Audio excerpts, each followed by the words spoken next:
Hello, mến chào tất cả quý vị anh chị em. Hôm nay là ngày 9 tháng 12 2022, 12 giờ 26 phút buổi trưa giờ California.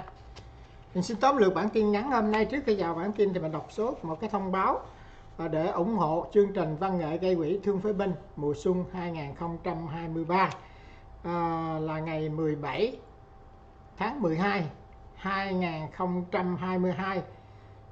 Cái địa điểm mình có ghi ở phía bên dưới cái phần mô tả đó, và cái số điện thoại mình cũng để ở dưới bên dưới luôn.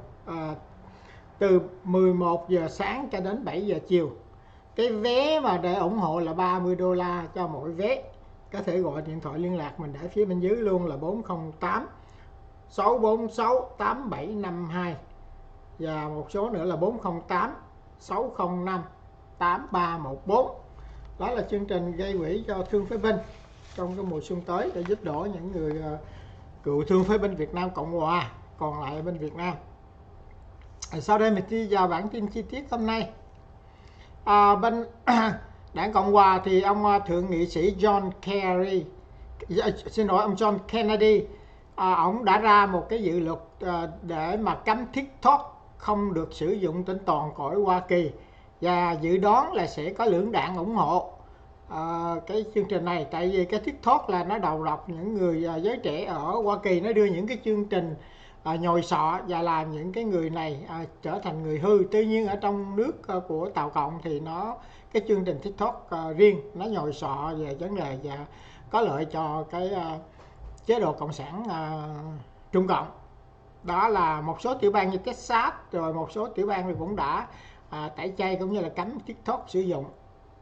Đây nó ảnh hưởng rất là lớn tới cái chương trình giới trẻ của người Mỹ. Đây là ông thượng nghị sĩ John Kennedy của Đảng Cộng Hòa. Thì cái tin nóng tiếp tục nữa là bên Twitter đã đưa ra thêm một cái tin nữa.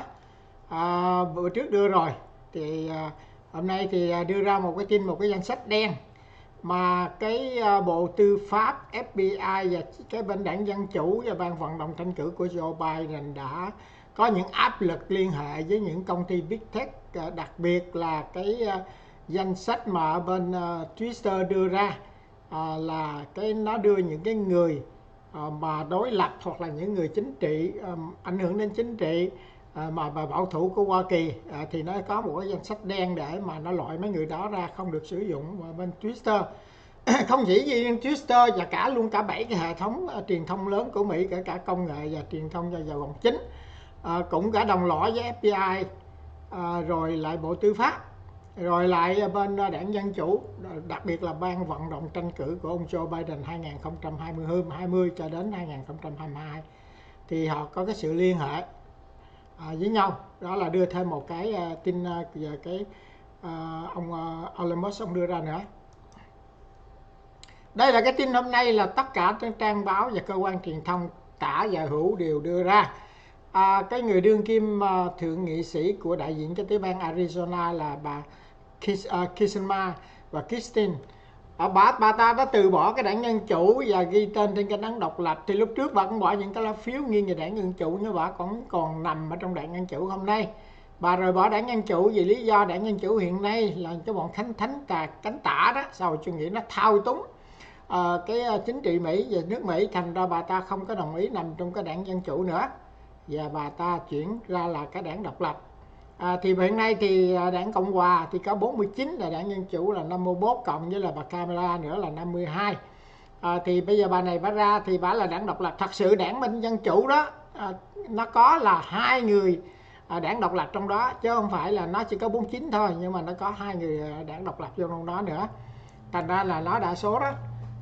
Là bà này nữa là 3 đảng độc lập, là 3, nhưng không biết bà này bà sẽ ghi tên bên đảng Independent đó, độc lập đó, đảng độc lập, nhưng mà bà có ghi là nằm bên Đảng Dân Chủ, giống như là cái ông 2 người đảng độc lập mà đã ghi tên vô cái Đảng Dân Chủ. Thì đây là cũng một cái tổn thất cho Đảng Dân Chủ. Nếu mà bà này và cái ông thượng nghị sĩ ở West Virginia đó, mà nếu mà bỏ 2 lá phiếu trên đảng Cộng hòa thì có 51. Tuy nhiên cũng là đảng Cộng hòa hiện nay cũng còn có 49 mà thôi. Nếu mà có những cái dự luật hoặc là ngân sách gì đó, thì hai người này có thể là nằm ở giữa để mà cán cân lại cái lá phiếu. Đây là một cái tin nóng ngày hôm nay nhất. Tổng thống Donald Trump, ông ta tố cáo Bộ Tư pháp và FBI là một tập đoàn nham hiểm cùng với Big Tech đã làm là tồi tệ nhất trong cái lịch sử Hoa Kỳ, đã chặn những cái tin ngược lại của đảng Dân Chủ và bên cánh tả, khóa những cái account của những người bảo thủ yêu nước mà cái hệ thống đó, cùng với là những cái tên Cộng hòa Rhino đã cộng tác làm những điều thối nát cho nước Mỹ.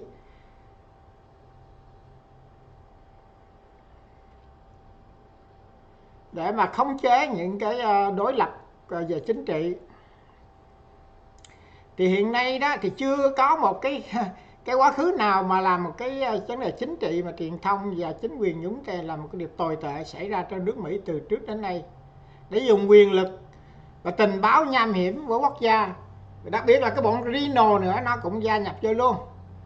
Đã là bọn Rhino bạc nhược á, cũng là một cái đồng lõa với cái sự nham hiểm, tham nhũng, thối nát Bộ Tư pháp và cướp lấy cái cuộc bầu cử 2020 á, khó những cái account của những người bảo thủ và danh sách đen đó. Danh sách đen đó là có cái hệ thống về chính trị để dùng quyền lực. Đây là Tổng thống Trump tố cáo trong cái Truth Social. Và Apple đã trở lại quảng cáo trên Twitter sau một thời gian chống lại Twitter để đưa ra những cái tin giống như cái máy xách tay của ông Hunter Biden. Sau khi ông Elon Musk đã đến gặp ông CEO, giám đốc của Apple, Tim Cook, và đã viết những cái sự hiểu lầm đó, hai bên đã thông hiểu với nhau. Và Apple đã đồng ý chi khoảng 100 triệu đô la quảng cáo trên Twitter. Và Twitter sẽ ở trên cái màn app của Apple như bình thường, thường lệ, không có gì thay đổi cả. Đó là cũng một cái tin hai người giàu có gặp nhau thì nó có hiệu quả dữ ha, nó hợp rơ dữ ha, dễ nói chuyện. David Weimermann là người em hay là người anh gì đó không biết, đó là brother thôi, của một người tù nhân mà Nga nó giam giữ là 16 năm về cái tội gián điệp. Ông này than phiền là cái sự trao đổi tù nhân của Nga đó và một người tù nhân của Mỹ đó là một cái điều nó không có tốt á. Tất nhiên là anh em của ông này đó là một cựu thủy quân lục chiến, mà khi đến Nga đó thì bị cái tội Nga nó cái tội là gián điệp, tên là Paul Whelan. Mà ông Joe Biden, ông hứa ông sẽ đưa ông này đi về, tuy nhiên không có thực hiện đúng lời hứa đó. Nhưng mà bây giờ thì ông Joe Biden cũng có cái ý là để tìm cách để đưa ông này về. Đây là cái người xứng đáng hơn để trao đổi, chứ không có thể mà đổi một cái người mà nghiện ngập ma túy để lấy một cái tên buôn bán vũ khí cho những người khủng bố, và tên là cái biệt danh của ông ta là kẻ giết người. Bộ Quốc phòng Mỹ đang lo lắng là ông Victor Bout là cái người vừa trao trả tù giữa cái người hút sách của Mỹ để lấy một cái người rất là quan trọng. Khi mà trở lại bên Nga đó là ông ta sẽ có cơ hội để tiếp tục buôn bán những vũ khí lậu cho bọn khủng bố mà giết những người dân Mỹ. Đó là Bộ Quốc phòng lo ngại. Có một vị tân dân biểu liên bang là cánh tả ở tiểu bang Florida sẽ nhậm chức vào tháng Giêng, ngày 3 tháng Giêng đó. Thì là cái ông này á, thì ông không có đủ cũng như là không có đủ tiêu chuẩn để mướn một cái căn hộ chung cư ở thủ đô Thịnh đốn là Washington DC đó. Vì cái điểm tín dụng của ông xấu, rất là tồi tệ, không có tín dụng, tên là Maxwell Alejandro Frost.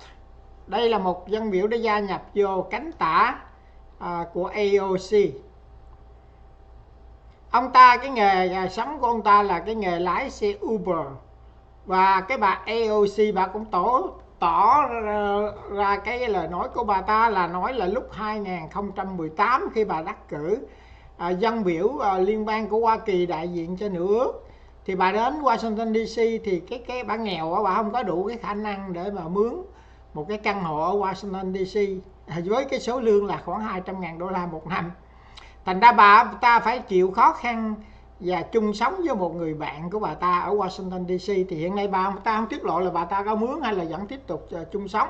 Bà này ngày hôm qua đã dính vô cái tội để điều tra về đạo đức tham nhũng khi mà bà nhận cái vé mà đi dự những cái nhân vật quan trọng của Hollywood là 30.000 đô la, và bà ta cũng là người vận động cho những cái cơ quan lớn, công ty lớn để mà quốc hội cho những cái ra những cái luật có lợi. Đó là trái với cái luật đạo đức của dân biểu Hoa Kỳ, gọi gần chung như là hối lộ đó, mâu thuẫn quyền lợi hoặc là hối lộ.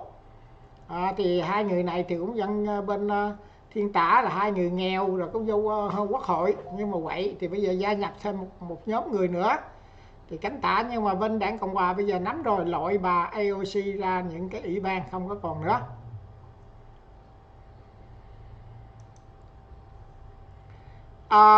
Dân biểu Kevin McCarthy đại diện khối đa số của Hạ viện, ông nói là ông Jim Jordan sẽ là chủ tịch Ủy ban Tư pháp của Hạ viện. Ông ta sẽ đặt trách về cái hồ sơ của ông Joe Biden và gia đình của ông Joe Biden, và ông ta tin tưởng ông Jim Jordan sẽ có đủ khả năng để đưa những cái tội của ông Joe Biden ra để mà phải trả giá những gì ông ta làm ở trong chính phủ Hoa Kỳ để hại nước Mỹ và nước vấn đề chính trị của ông Joe Biden. Mình nghĩ nói vậy chứ không phải dễ đâu. Đảng Dân Chủ đó cũng mạnh lắm, và hiện nay rồi nó cũng nằm trên đa số thượng viện, và đồng thời cũng là hành pháp cũng là nó nằm luôn, thì chỉ là cản trở phần nào thôi, chứ theo mình nhận định thì nó cũng không có đi đến đâu đâu. Bà phát ngôn nhân của Tòa Bạch Cung Karine Jean, bà ta ra rời khỏi phòng họp sau khi những phóng viên đặt câu hỏi. Bà ta mất kiên nhẫn và nóng giận rời khỏi phòng họp khi phóng viên hỏi sự trao đổi của cái người nghiện ngập ma túy để lấy một cái tên mà buôn bán súng lậu, vũ khí lậu cho khủng bố để giết người Hoa Kỳ, thì bà ta nổi giận và mất bình tĩnh rời khỏi, vội vã rồi bỏ cái phòng họp báo. Khi mà nói tại sao mà để đổi một cái người nghiện ngập như vậy thay vì phải đổi cho một cái người anh hùng cựu quân nhân thử quân lục chiến đã bị Nga kết tội là 16 năm tù về tội gián điệp.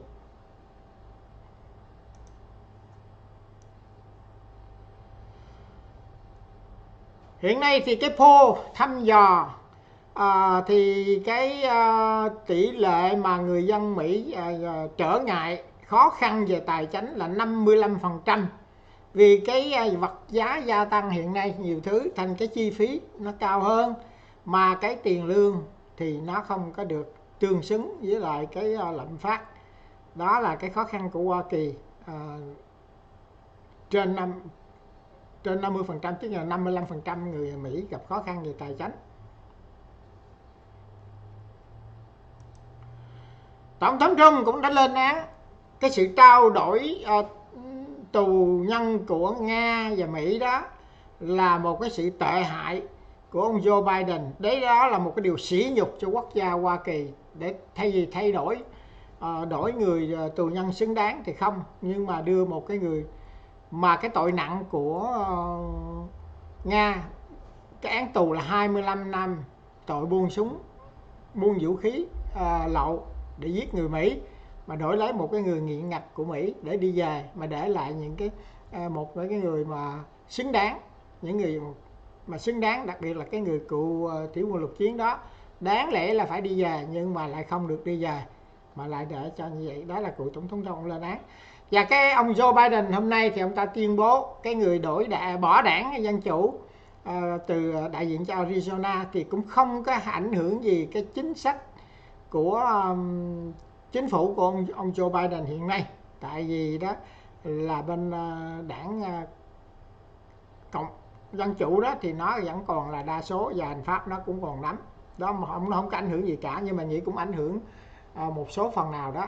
Nếu mà bà này bà chạy qua bên đảng Cộng hòa nữa thì đỡ là 50-50. Và nếu mà ông Joe Manchin á, đại diện tiểu bang West Virginia, ông chạy vừa nữa là 51 thì đảng Cộng hòa á, nó có cơ hội là không có đưa những cái dự luật nào mà nếu mà nó không có lợi cho nước Mỹ hoặc là đảng Cộng hòa thì họ có thể chặn lại. Tuy nhiên bây giờ đảng Dân Chủ nó vẫn là đa số thì nó cũng được quyền đưa ra, và đảng Cộng hòa đưa ra thì nó có quyền chặn lại. Đó là một cái điều rất là có lợi cho đảng Dân Chủ hiện nay. Thì đó là cái bản tin tóm lược hôm nay, và mình cũng cảm ơn tất cả quý anh chị em đã vào diễn đàn để mà xem cái chương trình mình hôm nay, và chúc quý anh chị em một ngày bình an. Và đây cũng là ngày cuối tuần, và cũng chúc quý tất cả quý anh chị em có một ngày cuối tuần tốt đẹp và bình an. Xin tạm biệt tất cả quý anh chị em.